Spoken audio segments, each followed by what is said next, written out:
Jesus can save anyone from anywhere because he's God. That's our second point, verses 50 to 53. Jesus is much more powerful than we often think he is. And he won't be put into a box. The father in our story comes to Jesus and tells him that he's got to come down before his son dies. But Jesus won't be constrained by man's limited view of who he is. In fact, the man is brought into the story that Jesus is telling here. Just notice verse 50. "Go," Jesus replied, "your son lives." Jesus doesn't pray for the boy. He doesn't mumble special words. He doesn't need to be there face to face. He doesn't need to touch the child. And he certainly won't go just because the father begs him. Rather, he sends the father away with the assurance that the boy is alive. And it is so.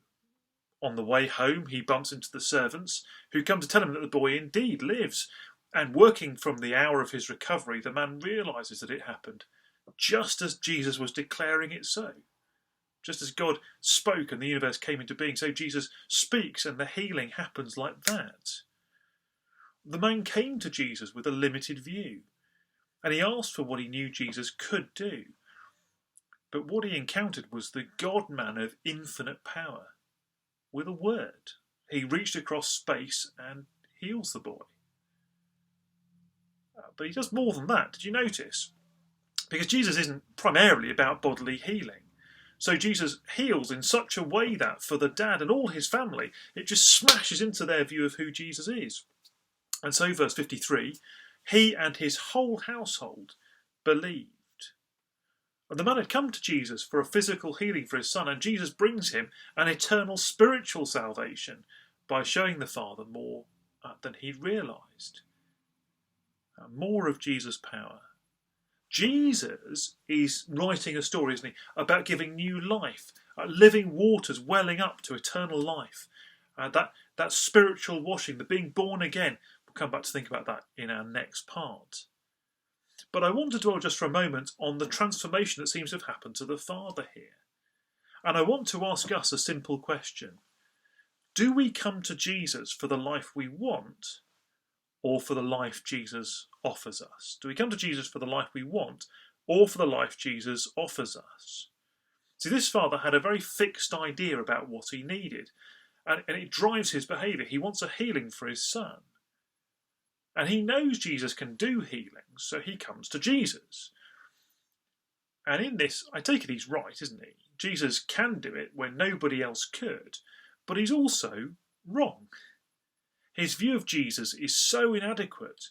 He treats Jesus like a kind of human vending machine for healing, rather than as the Messiah. His view of Jesus is not sufficient. I wonder, do we come to Jesus because he's a bit bigger than us, but essentially no more than a somewhat more powerful version of us? Is he the equivalent of the family member we call on to get things down from a high shelf, or to take the top off jars, or to put up shelves?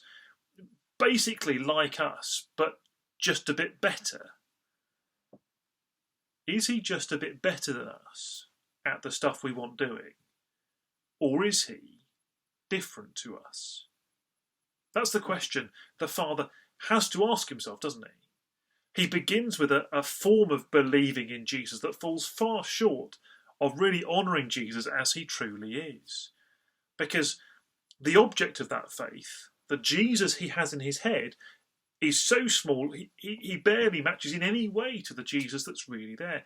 The Jesus he sees is not the Jesus who is really there. And Jesus saves. He actually saves because he's God, and he can do whatever he pleases. And that's the reality that crashes into this man's life like a truck, but a truck that scatters eternal blessings. So we need to ask ourselves, in what sense have we come to Jesus?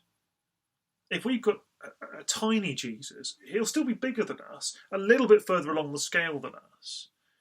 We'll believe that it's better to have him on our side than not, but it's still our side, isn't it? Our lives are still the story that we're writing. Jesus becomes the handmaid to the life that we want to live. We ask him for the things that we want.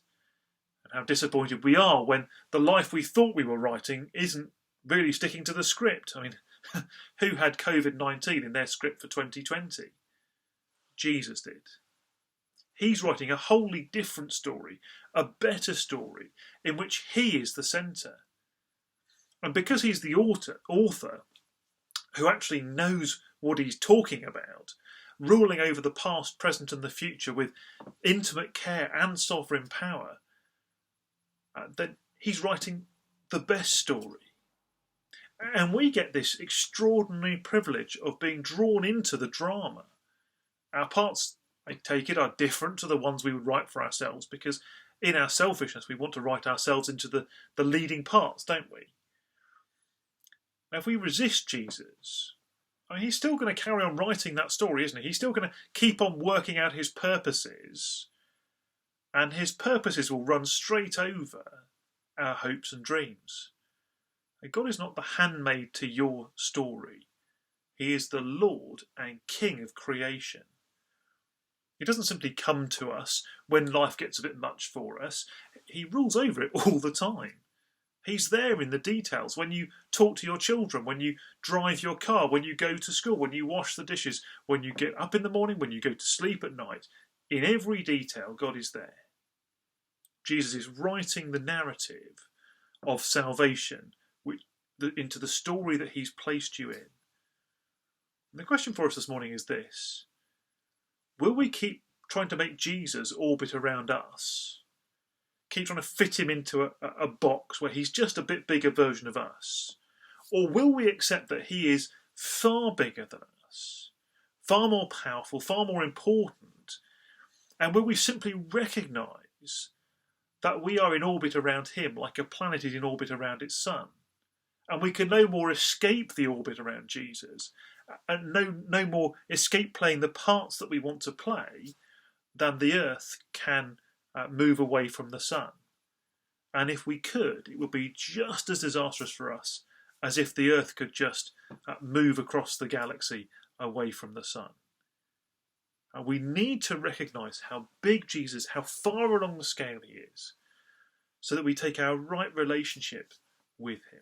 And we'll come to think about that again in just a moment.